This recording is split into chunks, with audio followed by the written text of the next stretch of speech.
Olá, ontem eu recebi um pedido via direct para eu comentar sobre um caso de uma moça que se envolveu num relacionamento, namorava e tinha uma vida pública com esse namorado, até que em algum momento ela descobre que esse namorado, na verdade, era casado com outra mulher, estava tendo uma vida com essa outra mulher, construindo uma casa, e essa outra mulher estava grávida.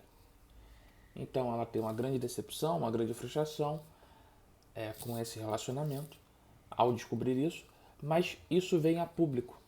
E as pessoas do seu ciclo começam a criticar e apontar que ela deveria saber que o rapaz era casado e a julgá-la, de certa forma, aí, por essa conduta de ter namorado com um homem casado.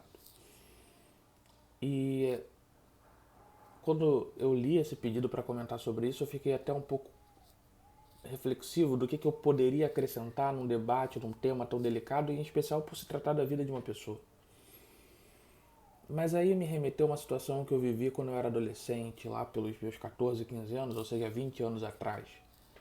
Eu estava esperando uma consulta médica e um médico resolveu quebrar um gelo, brincar e começou a entrar num tema que ele considerava relevante, que ele dizia que, olha, uma coisa importante é que você pode sim amar muito, mas não se apaixonar. Se apaixonar é muito ruim e você tem que evitar as paixões.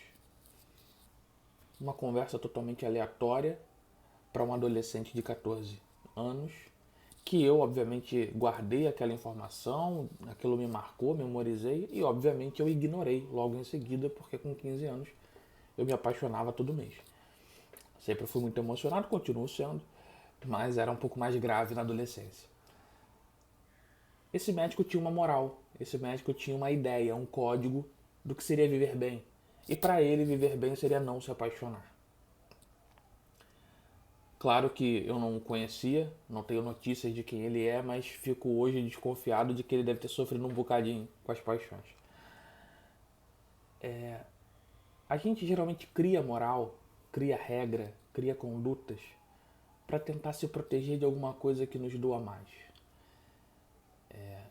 O problema é que o que serve pra gente nem sempre serve para o outro, né? Um código moral, ele reflete geralmente um tempo e um espaço. Se a gente for olhar para nossa história brasileira, o que era adequado em 1800, certamente a gente entende que é completamente inadequado hoje. E possivelmente, se a gente for mais pertinho agora, as piadas que a gente fazia em 2000, hoje muitas vezes não tem a menor graça, principalmente se a gente observar machismo, homofobia, racismo. A gente evolui e a nossa moralidade, teoricamente, evolui junto, mudando certas ideias do que seria adequado e inadequado, certo e errado. Não existe uma moral fixa no tempo, ela não é estática, ainda bem. Mas muitas vezes as pessoas se apegam tanto a essas bordas que elas acham que esse é o ideal de felicidade do mundo, ou que deveria ser. E o machismo acaba sendo um pouco disso, né? A gente vem de um mundo masculino, orientado pela masculinidade. E muito recentemente, quando a gente pensa na história da humanidade, é que as mulheres passaram a ter voz e poder. E ainda assim, continuam lutando por isso. Tanto que nesse episódio que me foi relatado, a gente vê que as próprias mulheres reproduziram no seu discurso um discurso machista culpabilizando essa pessoa, que de certa forma é uma vítima, tanto quanto a esposa desse rapaz, por algo que na verdade quem conduziu, quem executou, quem manteve foi ele. E é muito curioso a nossa dificuldade de acolher, né? Se a gente volta lá para esse médico que falou sobre paixão, tem lógica na fala dele, porque a raiz de doença e de paixão é a mesma no grego, que é patos, que forma a palavra patologia. Então, por algum grau de razão, a leitura desse médico pode fazer sentido de que se apaixonar de alguma forma é sofrer e adoecer e, portanto, deve ser evitado. Mas se a gente reduz tudo ao campo racional, a gente primeiro comete um auto-engano, que é achar que dá para reduzir tudo ao campo racional. E segundo, comete uma agressão com a gente e com o outro, que é tentar transformar o ser humano numa máquina, que vai funcionar por meros códigos e vai tomar decisões frias. O que não existe, porque nos humanos, como diz o Antônio Damasio no seu livro O Erro de Descartes, toda decisão, toda escolha, ela inclui um componente emocional. Mesmo aquela que se diz racional, porque a escolha por decidir racionalmente tem um componente emocional. Então a gente precisa conectar essas informações para pensar que toda vez que eu falo de um lugar moral, quando eu falo que o outro deveria ser, ou agir, ou fazer de um jeito X, eu estou falando sobre o que deveria ser dentro de um ideal, de uma fantasia, e não dentro do que é possível para cada um.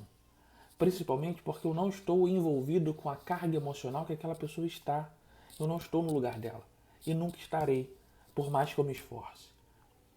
Por isso é muito importante, quando a gente pensa sobre isso, a gente pensar que a maioria das vezes o discurso moral, principalmente o moralista, que eu diria que é uma doença da moral, ele tenta colocar o mundo numa ótica, num esquadro que lhe convém. Muitas vezes para fugir da angústia dele. Como diz Freud, o neurótico, que somos a maioria, ele esconde aquilo que o perverso expõe. Né? Ele não usa exatamente essa expressão, ele usa outra um pouco mais complicada para os nossos tempos. Ele vai dizer que a neurose é o negativo da perversão. Ou seja, negativo aqui quer dizer no sentido de uma foto, de uma imagem que se revela. Porque num passado um pouco distante ainda se tinha filme e você, para poder fazer uma foto, você precisava revelar esse filme a partir dos seus negativos.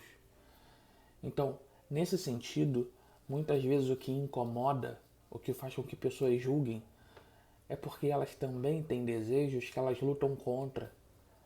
E quando alguém vai lá e não lutou como elas e não sofreu como elas, isso as incomoda. Por isso que boa parte da relação da moral é com a culpa, é com o ideal, é com a tentativa de formatar um mundo em que as pessoas se enquadrem numa lógica conveniente para alguns. Mas numa análise e para a psicanálise isso não funciona. Por isso que esse é um espaço de não julgamento. Mas não por achar bonitinho o conceito, mas por uma questão de funcionalidade. Eu não posso analisar alguém se eu já tenho uma visão a priori de como as pessoas deveriam ser. Se eu trago para uma sessão de análise um código moral e tento aplicar ele como se, olha, você deveria agir assim ou assado, isso está certo ou errado, eu não estou convidando uma pessoa a uma análise. Eu estou convidando uma pessoa a um adestramento, a um modelo de adequação. E não é essa a proposta. A proposta é que a gente reflita e não viva a partir de um a priori, de um saber anterior, mas viva a partir das consequências de um saber posterior. Eu vivi, eu realizei, eu senti. E o que eu faço com isso? Por isso que a vida é tão desafiadora e por isso que a gente não tem como acertar todas. Porque ninguém sabe a resposta certa de nada, principalmente antes de viver. Por isso que quando a gente pensa nessas culturas machistas, que servem tanto para homens quanto para mulheres, a gente precisa considerar que essas pessoas também estão em algum grau de sofrimento. Elas estão vivendo uma lógica da qual elas às vezes nem sabem que estão, e estão reproduzindo modelos que muitas vezes servem para agredi-las, para sufocá-las. E o que elas fazem com isso é tentar fazer o mesmo com os outros. Por isso que não dá pra gente ficar o tempo todo reproduzindo uma moral sem questioná-la, sem ao menos analisar qual é esse caso, quem é essa pessoa, qual é essa história, em que momento a gente vai sair dessa lógica cartesiana de Descartes, do iluminismo, de achar que a razão dá conta de tudo e que na verdade muitas vezes é só um mecanismo de defesa, a racionalização, e vai entender, como diz Freud, que na verdade a gente tem um inconsciente do qual a gente não domina. E que, como diz Lacan, sou aonde não penso e penso aonde não sou, que é o oposto do que Descartes diria, que é penso logo existo, ou sou aonde penso. Pensar e saber não é suficiente para nada. Se fosse assim, a gente sempre usaria preservativo numa relação sexual, usaria cinto de segurança no banco de trás de um carro e faria um monte de coisas que são adequadas e corretas e todo mundo sabe, mas não faz. Então tenha muito cuidado com a moral. Às vezes a gente está só reproduzindo um tipo de violência sem nenhuma reflexão. E para essa pessoa que está sofrendo, e eu imagino que sofrendo muito, porque são vários sofrimentos num episódio só, é tanto a descoberta de que tem um relacionamento com uma pessoa que a enganou e é casado, uma decepção, uma perda e enfrentamento social de uma cultura que sempre tende a se associar ao vencedor, né? Ninguém quer ficar do lado do perdedor. E isso eu estou falando de narrativas que a gente vê na política, no futebol e nessas situações. Se o machismo impera, às vezes para muitas pessoas é mais fácil se acovardar e se associar ao machismo ao invés de enfrentá-lo. Acho que é importante a gente ter esse olhar crítico e entender que, lamentavelmente, nós ainda seremos muitas vezes vítimas de muitas coisas, tanto de um outro comum, pessoa, como desse outro discurso que nos atravessa, nos invade e nos machuca. Mas que a gente pode sim criar outras respostas, outras narrativas, ter mais acolhimento, mais respeito e entender que na vida, infelizmente, não tem nada garantido e que nossas apostas, sim, têm riscos de muitas vezes nos machucar. Mas como viver sem elas? Acho que não dá. É isso e até um próximo vídeo.